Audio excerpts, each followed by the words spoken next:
श्रील प्रभुपाद की जय, गुरु गौरांग की जय।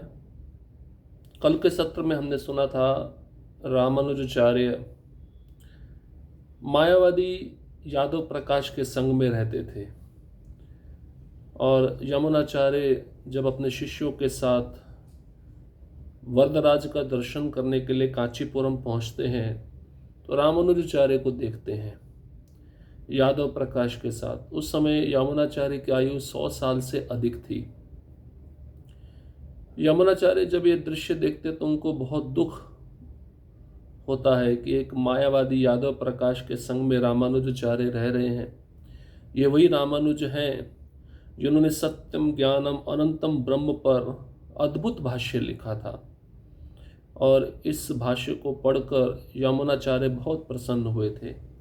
किंतु यादव प्रकाश जैसा मायावादी शुष्क तार्किक इसके मार्गदर्शन में रामानुज को देखकर यमुनाचार्य चिंतित हो गए। भगवान वरदराज से उन्होंने प्रार्थना की रामानुज की मुक्ति के लिए कि हे वरदराज भगवान, कृपा करके रामानुज के ऊपर अपनी पूर्ण दया कृपा प्रदर्शित करे जिससे वे बिना किसी बाधा के पूरी तरह से उनकी सेवा आराधना में लग सके। इस तरह से पहली बार यमुनाचार्य ने रामानुज का दर्शन किया था। मिल नहीं पाए थे, भेंट नहीं कर पाए थे, लेकिन ऐसा सोचे कि कृष्ण की कृपा होगी तो मैं किसी एक दिन रामानुज से अवश्य मिलूंगा। अब रामानुज एक राजकुमारी का उद्धार करते हैं जिस राजकुमारी के अंदर भूत प्रेत ब्रह्म राक्षस बैठे हुए होते हैं। विलीला आज हम श्रवण करने जा रहे हैं, राजकुमारी का उद्धार। यादव प्रकाश वेदांत के अतिरिक्त मंत्र शास्त्र में भी पारंगत थे। विशेष रूप से भूतों और ब्रह्म राक्षसों के द्वारा ग्रसित व्यक्तियों को वे ठीक करते थे। इस विषय में उनकी ख्याति दूर दूर तक फैली हुई थी। एक बार कांचीपुरम की राजकुमारी को एक भयानक ब्रह्म राक्षस भूत ने ग्रसित कर लिया था। अतः राजा ने चारों ओर से विख्यात तंत्र मंत्र विशारद को बुलवाया था, परंतु कोई भी राजकुमारी को स्वस्थ करने में सफल नहीं रहा। तब बड़े ही मान सम्मान आदि से यादव प्रकाश को महल में लाया गया। ब्रह्म राक्षस ग्रसित राजकुमारी यादव प्रकाश को देखते ही जोर से हंसते हुए बोली, तुम्हारे मंत्र तंत्र से यहाँ कोई लाभ होने वाला नहीं है। आपकी शक्ति मुझसे बहुत कम है। तुम व्यर्थ ही कष्ट उठा रहे हो, अतः घर लौट जाओ। पराजित होने के लिए दृढ़ संकल्प होकर यादव प्रकाश ने बुरी आत्मा को भगाने के लिए अपने प्रयासों को जारी रखा, लेकिन उन्हें कोई लाभ प्राप्त नहीं हुआ। अब कांचीपुरम की एक राजकुमारी थी जिसके अंदर बहुत ही भयानक ब्रह्म राक्षस प्रवेश कर गया था और यादव प्रकाश मंत्र शास्त्र में भी बहुत निपुण था, पारंगत था और इस विषय में यादव प्रकाश की ख्याति दूर दूर तक फैली हुई थी कि यादव प्रकाश भूत प्रेतों को भी भगा सकता है। तो राजा ने चारों ओर ढिंडोरा पिटवा दिया, तंत्र मंत्र विशारदों को बुलवाया अपनी पुत्री के अंदर से ब्रह्म राक्षस को निकालने के लिए, परंतु कोई भी राजकुमारी को स्वस्थ करने में सफल नहीं हो सका। तब यादव प्रकाश को बुलाया गया, बड़े मान सम्मान के साथ उनको महल में लाया गया और ब्रह्म राक्षस जो उस राजकुमारी के हृदय में था, अंदर बैठा था, वो यादव प्रकाश को देखते ही हंसते हुए बोला, तुम्हारा तंत्र मंत्र यहाँ काम करने वाला नहीं है। तुम्हारी जो शक्ति है ना, मुझसे बहुत कम है। तुम व्यर्थ ही कष्ट उठा रहे हो, घर चले जाओ। अब यादव प्रकाश हारना भी नहीं चाहता था। पराजित होने के लिए दृढ़ संकल्प होकर यादव प्रकाश ने उस ब्रह्म राक्षस को भगाने का पूरा प्रयास किया, लेकिन कोई भी लाभ उस राजकुमारी को प्राप्त नहीं हो पाया। वो ब्रह्म राक्षस उस राजकुमारी के हृदय से बाहर नहीं आ पाया। ब्रह्म राक्षस ने उनसे फिर से कहा, तुम क्यों कष्ट उठा रहे हो? तुम हमसे भी अत्यधिक अधम हो, अतः तुम हमें यहाँ से हटा नहीं सकते। यदि तुम मुझे राजकुमारी के शरीर से पूर्णतया हटाना चाहते हो तो जाकर अपने सबसे छोटे शिष्य रामानुज को यहाँ लेकर आओ। उनके जैसे महानतम भक्तों के यहाँ आने से मैं राजकुमारी के शरीर को छोड़कर चला जाऊंगा। मेघाच्छन्न अमावस्या की रात्रि का घोर अंधकार जिस प्रकार सूर्य के उदित होते ही नष्ट हो जाता है, उसी प्रकार रामानुज जैसे महान वैष्णव के दर्शन से मैं भी राजकुमारी का शरीर छोड़कर चला जाऊंगा। उनकी पवित्रता ही एकमात्र शक्ति है जो मेरी शक्ति पर विजय प्राप्त कर सकती है। यादव प्रकाश ने उसी समय रामानुज को राजा के महल में बुलाया। रामानुज के वहां आने मात्र से उपस्थित सभी लोग आनंदित हुए। जब भगवान विष्णु का वह महान भक्त वहां पहुंचा और उसे राजकुमारी के शरीर को छोड़ने के लिए कहा, तब ब्रह्म राक्षस ने उत्तर दिया जो उस राजकुमारी के माध्यम से बोल रहा था। उसने कहा, यदि आप कृपया मेरे सिर पर अपने चरण कमल रखेंगे तो मैं ये शरीर छोड़ दूंगा। आप इस दास की अभिलाषा को पूर्ण कीजिए। रामानुज की भक्ति की ऐसी पवित्रता थी कि दुष्ट राक्षस भी उनकी शरण लेने के लाभ को समझ सकता था। अब ब्रह्म राक्षस जो उस राजकुमारी के अंदर बैठा था, तो वह कह रहा था यादव प्रकाश को, कितना भी प्रयास कर लो तुम सफल नहीं हो सकते हो, मुझे राजकुमारी के शरीर से बाहर नहीं निकाल सकते हो, तुम इन प्रयासों को उठाकर बहुत कष्ट उठाओगे, इसलिए तुम्हारी जो स्थिति है ना हमसे भी अधम है। वो ब्रह्म राक्षस बोल रहा है यादव प्रकाश को, तुम कितना भी प्रयास करो तुम हमें इस राजकुमारी के शरीर से हटा नहीं सकते। यदि तुम राजकुमारी के शरीर से मुझे हटाना चाहते हो पूरी तरह, तो उस ब्रह्म राक्षस ने यादव प्रकाश को कहा कि जाकर अपने सबसे छोटे शिष्य रामानुज को यहां पर बुलाओ। वो ब्रह्म राक्षस रामानुज की प्रशंसा कर रहा है। क्यों? क्योंकि रामानुज महान भक्त हैं। वह ब्रह्म राक्षस कहता है यादव प्रकाश से कि रामानुज जैसे महानतम भक्त जब यहां आएंगे तो मैं राजकुमारी के शरीर को छोड़कर तुरंत चला जाऊंगा। और उदाहरण देकर समझा रहा है ब्रह्म राक्षस। वे कहते हैं, मेघाच्छन्न जब बादलों के द्वारा अमावस्या की रात्रि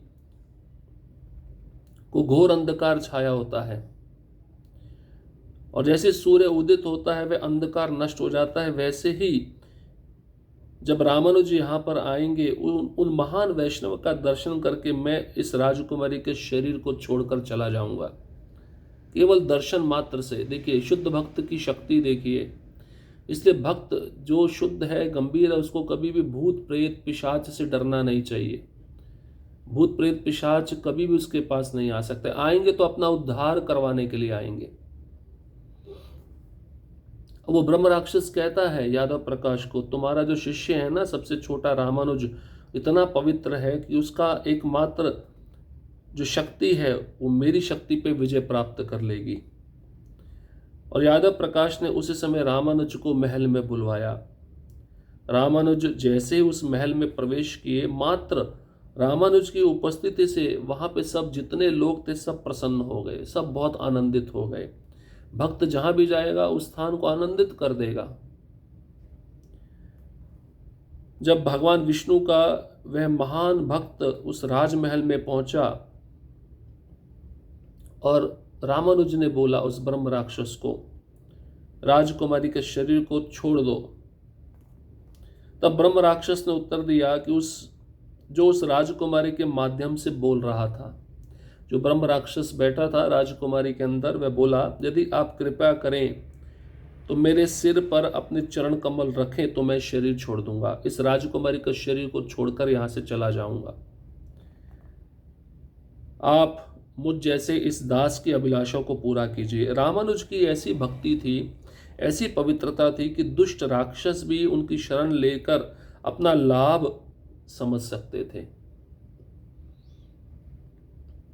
तत्पश्चात अपने गुरु की आज्ञा से रामानुज ने अपने दोनों चरण राजकुमारी के सिर पर रख दिए और कहा, अब आप इस स्थान को छोड़ दो और हमें कोई संकेत प्रदान करो जिससे हम वास्तव में जान सके कि आप चले गए हो।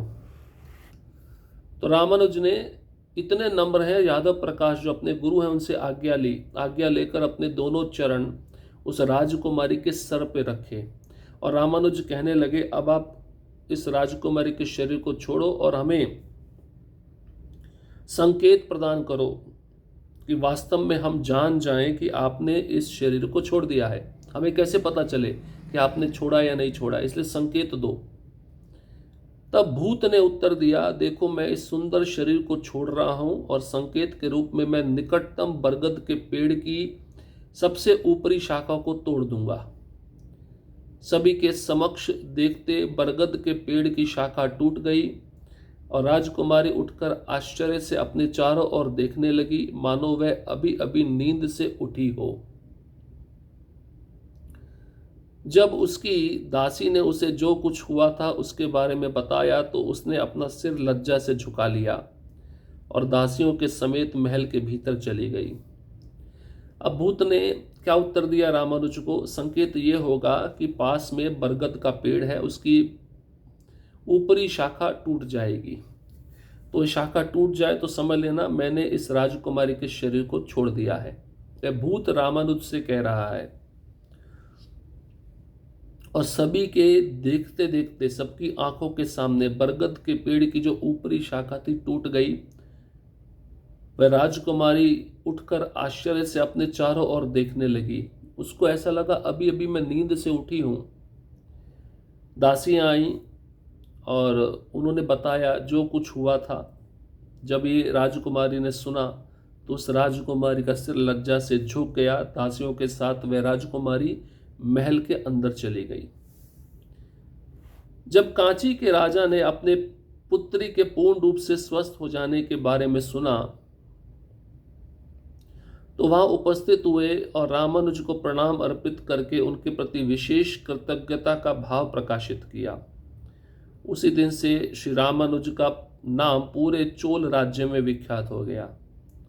तो कांची का राजा बड़ा प्रसन्न हो गया। उसकी पुत्री के शरीर के अंदर से रामानुज ने भूत भगा दिया।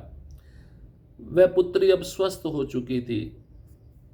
तो राजा रामानुज को प्रणाम अर्पित करता है, उनके प्रति विशेष कृतज्ञता व्यक्त करता है, उनके प्रति विशेष भाव प्रकाशित करता है। उसी दिन से श्री रामानुज का नाम पूरे चोल राज्य में प्रसिद्ध हो गया। रामानुज की महान ख्याति हो गई। सभी के मुख में रामानुज का ही नाम था। यद्यपि यादव प्रकाश घटनाओं के मोड़ से बिल्कुल भी खुश नहीं था, यह देखते हुए कि उनकी स्थिति को उनके अपने छात्रों में से एक ने काम कर दिया था। अब सभी जानते थे कि रामानुज आध्यात्मिक शक्ति में यादव प्रकाश से कई अधिक महान थे और यह अभिमान मायावादी यादव प्रकाश को बिल्कुल भी पसंद नहीं था। इसके अतिरिक्त रामानुज की भगवान विष्णु के प्रति भक्ति उनके शिक्षक द्वारा बताए गए शुष्क अद्वैत सिद्धांतों के साथ पूरी तरह से असंगत थी। इसलिए ऐसा लग रहा था कि दोनों के बीच संघर्ष अपरिहार्य है। पहले भी यादव प्रकाश द्वेष करता था रामानुज से। रामानुज भक्ति के सिद्धांतों को प्रतिपादित करते थे, यादव प्रकाश मायावाद के सिद्धांतों का प्रचार करता था। इसलिए तो पूर्व में हमने सुना किस प्रकार से यादव प्रकाश रामानुज को मारने का षड्यंत्र रचता है। अब पुनः वो बात सामने आने वाली थी। सभी के मुख में रामानुज का नाम था। रामानुज ने इतना बड़ा कार्य कर दिया, इतने बड़े भूत को राजकुमारी के शरीर से भगा दिया। यादव प्रकाश इन घटनाओं को देख रहा था और बिल्कुल भी खुश नहीं था। अब यादव प्रकाश सोच रहा था मुझे ये काम करना था, मैं ये काम नहीं कर पाया और मेरा नाम रामानुज ने डुबा दिया मेरे विद्यार्थियों के सामने, मेरे छात्रों के सामने।